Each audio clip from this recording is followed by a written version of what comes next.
Hello guys! Welcome to my channel! So ayan guys, magluluto tayo ngayon ng carbonara.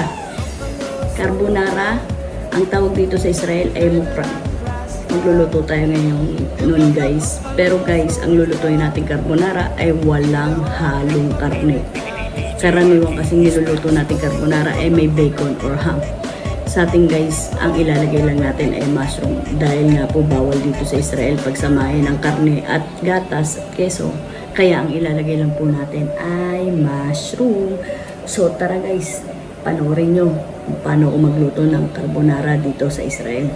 Tara na!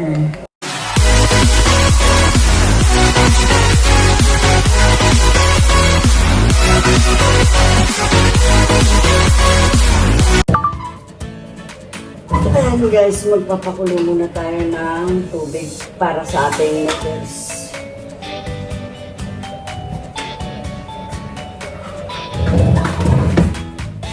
Yan. Pakuluan muna natin yan guys. Guys, lagyan natin ng asin.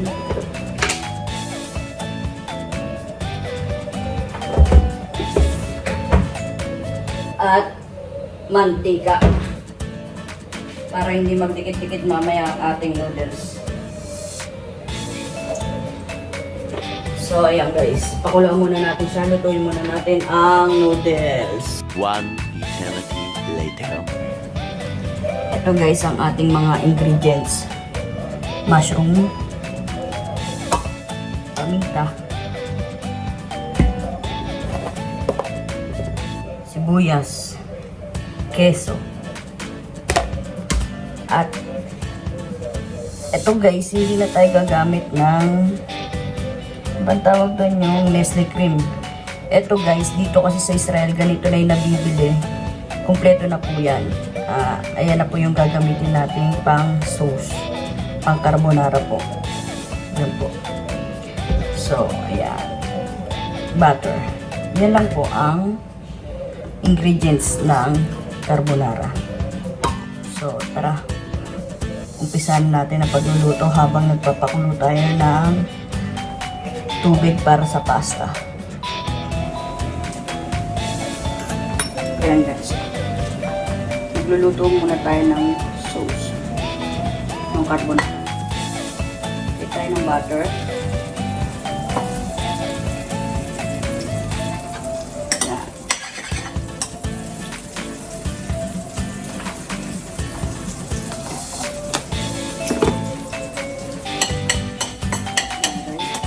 Lagay natin ngayon agad yung sibuyas.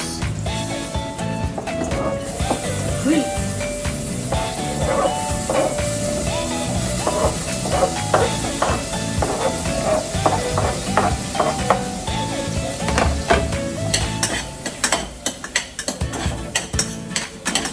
Kaya natin maluto yung sibuyas guys.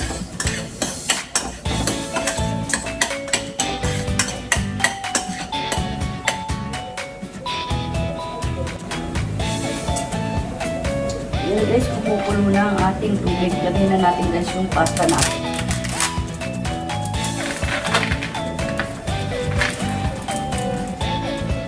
Lagyan natin.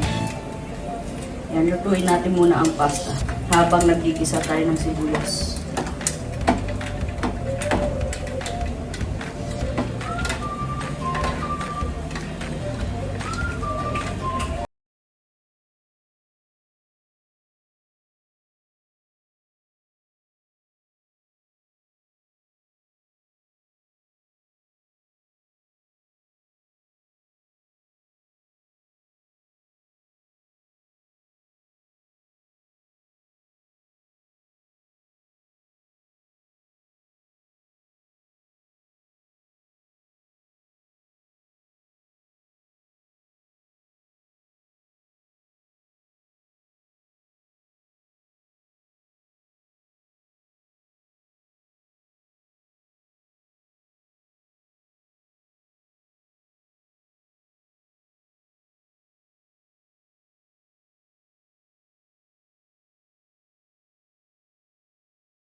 So, lalagyan natin to guys.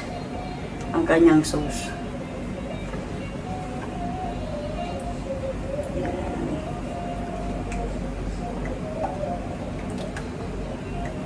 Pusin natin.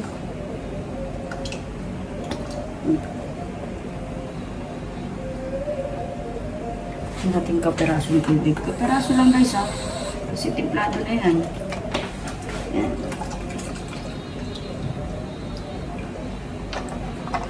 Yan. Tayo natin siyang kumulo. Bago natin ilalagay ang queso. A few inches later. Ayan guys, nagluto na ang ating noodles. Papatayin na natin siya. At tatanggalan na lang natin ng tubig. Ayan guys, kumukulo na po ang ating sauce. Ilagay na po natin guys yung queso. Guys, nakita nyo naman hindi pa po ako naglalagay ng asin. Kasi guys, lalagyan natin siya ng queso. Kaya hindi po natin alam kung okay na po siya, na hindi na po natin kailangan ng asin or lalagyan pa natin siya ng konti. Kaya, hintayin po muna nating matunaw ang queso. Pag natunaw na po ang queso niyan, dyan na po natin malalaman kung kailangan pa po natin maglagay ng asin. Okay guys, kumukulo na siya. Tikman natin guys kung kailangan pa ba natin magdagdag ng asin or hindi na.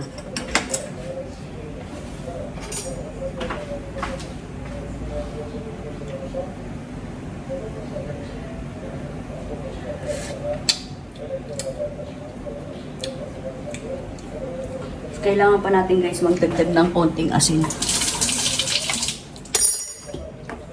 Lagyan po natin siya ng konting asin lang guys ah.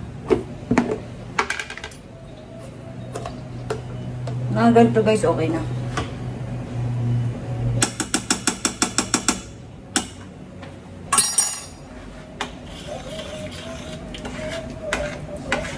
Kulanulin natin siya ng konti para maluto yung asin.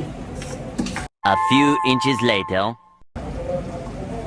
Guys, luto na ang ating sauce ng carbonara. So, isasama na natin siya guys. Pre, itanso ko na po sa ating noodles.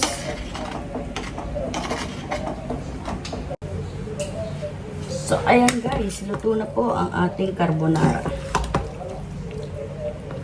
Ayan na po.